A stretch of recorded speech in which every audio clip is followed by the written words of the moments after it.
Good morning and welcome to Washington. I'm Brian Stelter. Today on Reliable Sources, why does bad news always seem to trump good news about Obamacare? And speaking of good news, on this Sunday morning, some hopeful signs for the news business after years of suffering. We will get into that a little bit later, but let's begin with the story that is still baffling the whole world. That's the story of Malaysia Air Flight 370. Here are my questions this morning. What lessons have members of the media learned from these 3 weeks of coverage? And what have we learned about the media? Now, CNN, as you know at home, is still concentrating very heavily on this story for both editorial reasons as well as business reasons. Every day I get a spreadsheet with the ratings for the day before, as is circulated widely at CNN. And every day I wonder, is there going to be a big drop-off in the ratings? Because, of course, that would mean a decline in the audience's interest in this mystery. Well, so far the interest is still very high. These are the total day ratings for CNN, Fox News, and MSNBC from New Year's all the way through March 6th. And these are the ratings since the plane disappeared.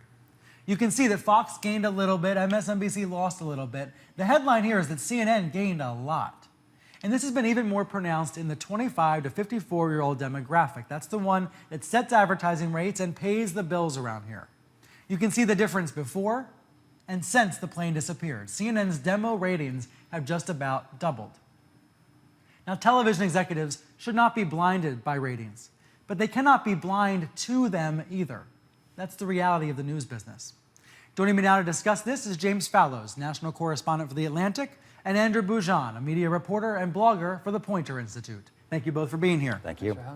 James, you were on in the first couple of hours of coverage of this missing plane on the Piers Morgan program. I haven't seen you on television since. Have you been avoiding the bookers' calls? I have indeed. I appreciate the attention, especially from CNN bookers, but my position has been, I don't particularly know anything more about this story, even though I lived in Malaysia, I lived in China, I've taken that flight, and I'm a pilot too, so I have the quadrifecta, but it seemed as if there's an ample supply of people to discuss the story for CNN, and as time went on, I thought the proportion of just kind of filling time and speculating was growing larger and larger. I thought probably I should back off from that. It's a point that you made on your blog earlier this week, which is how to think about speculation. There's lots of different kinds of speculation that the media engages in. And one of the points you made in your column is that we should seek out the experts, the people who really know what they're talking about. You named Miles O'Brien, for example, yes, who's now back at CNN here as an aviation analyst covering this story. Right, and Les Aband, who also is one of your aviation veterans. And I think what is, on the one hand, this story is by definition mysterious. I mean, everything about it, with 3 weeks in, we don't know much about it. And since commercial airline travel is now statistically so safe, when something does go wrong, it's almost always something odd. So there is that mystery. Mm-hmm. And I think what I valued about some of the experts CNN has had, they've emphasized what's difficult to know here. They've said how much we still have to find out, but they've ruled out things that are simply nutty. Would you say that is the exception to the rule in the coverage, or has there been far too much of what you would say you've been rolling your eyes at? I think that I sympathize, as you do, with the strategy that CNN in particular has taken. This is something that a lot of people want to know about. It's, in a way, it's like war coverage. It's a war that grips part of the public.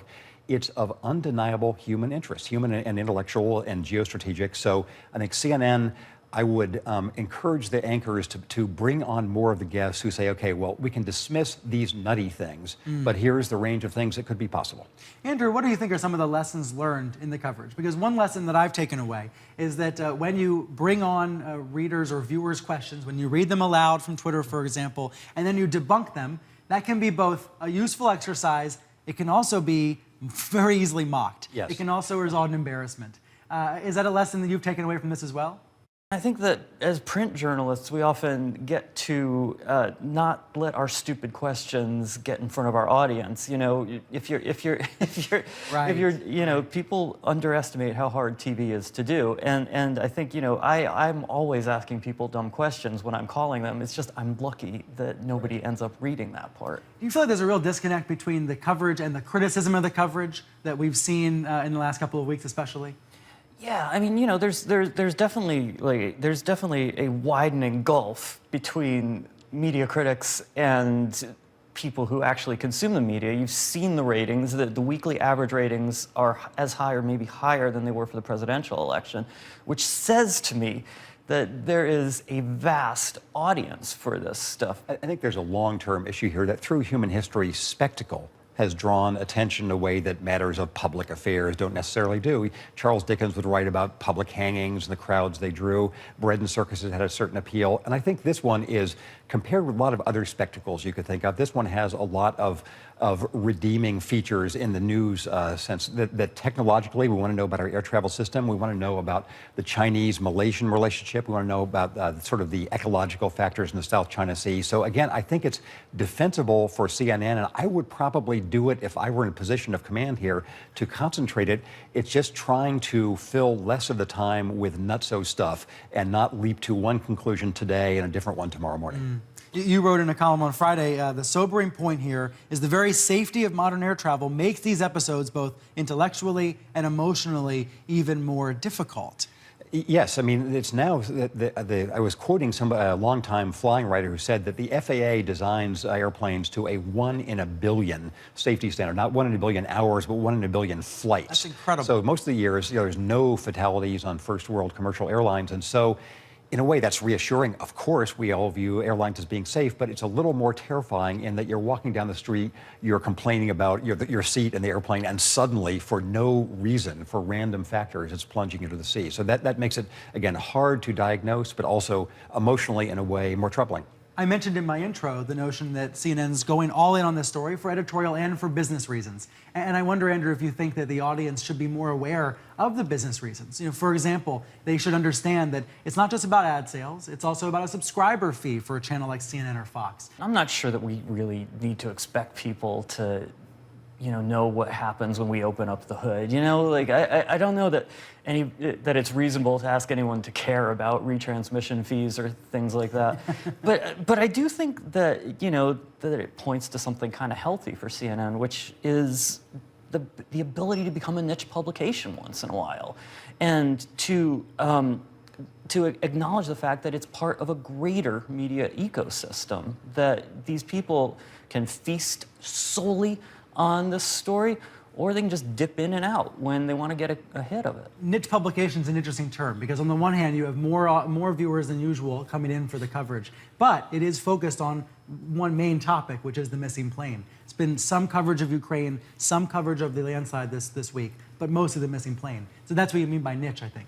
Well, yeah, absolutely. And it's not like you're not able to find public coverage of Crimea or the landslide or the healthcare law. You mentioned earlier, BuzzFeed's actually had very good coverage of some of these stories. Good Egypt This coverage. world is evolving so that there is a wide variety of sources. Absolutely. And I think that something that has sunk a lot of, or really challenged, I guess I should say, a lot of traditional media outlets is the idea that you still have to be everything to everybody. So you're saying the notion of balanced amounts of coverage is outdated? Well, I'm not saying that it's necessarily outdated, but some of my favorite times in any job have been when we've thrown the entire newsroom at one story. We've never had the resources of CNN to do that, but it is kind of cool to see a giant machine like this get thrown at one subject. Is he onto something here, James? I think so. And if we recall CNN's rise to prominence during the Gulf War, it had a unique function then of real-time news. Now lots of other people, as Andrew was saying, could do similar things. So I think it's again, to CNN's credit that it's covering this story, that you are covering its coverage of the story. And again, my main concern has been about the actual things that people say during many of the segments. I think it may be a sign of maturity and diversification in this media ecosystem that CNN sees this as its role. We're talking a lot here about CNN. Maybe this shows the dramatic differences between the cable news channels. Fox News and MSNBC have pretty much just been even with their ratings during all of this. CNN is still the channel that people turn to for breaking news. It's been that way, as James said, like since the Gulf War. Right. And this isn't something that I think reflects badly on Fox or MSNBC. I think it just means that different editorial choices lead to different outcomes. Right, that we see the differences more than we used to between them. And if you had to choose between spectacle coverage, which for better and worse is a lot of what we've had mainly on CNN these past 3 weeks, and inflaming politically extreme views, which is the model that Fox pioneered and MSNBC has tried to model in this way, I would take spectacle coverage over the other as being good or bad for the Republic. I think spectacle coverage is better for the Republic. Huh. That's an interesting point for us to leave it on. James Fallows, Andrew Bojan, thank you for joining me. Thank you. Thanks, Brian.